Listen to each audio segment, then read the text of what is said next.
ইয়াতে থিয় হওক আৰু ইয়াৰ পৰা একদম লৰচৰ নকৰিব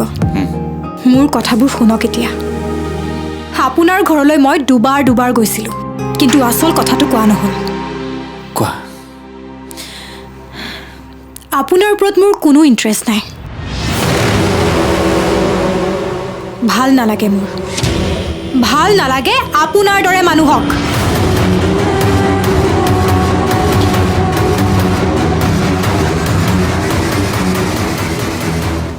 মোৰ চকুতহে কথা কোৱাৰ সাহস আজিলৈকে কোনেও কৰা নাই ভাল পাওঁ কাৰণে সহ্য কৰি আছো জানো মই ভয় কৰে আটায়ে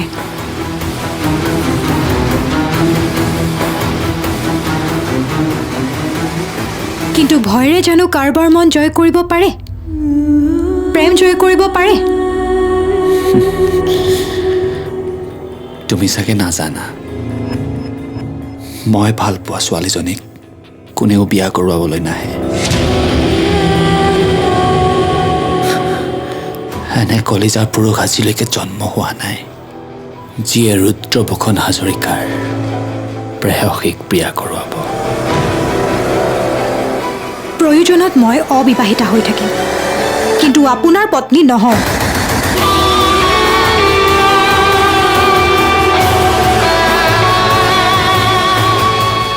আৰু কি জানে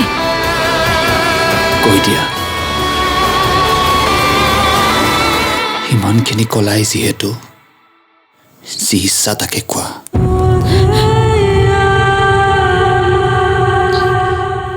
নাহিব কেতিয়াও নাহিব মই এটা গুণ্ডাৰ পৰিয়ালত কেতিয়াও বিয়া নহওঁ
বৰষা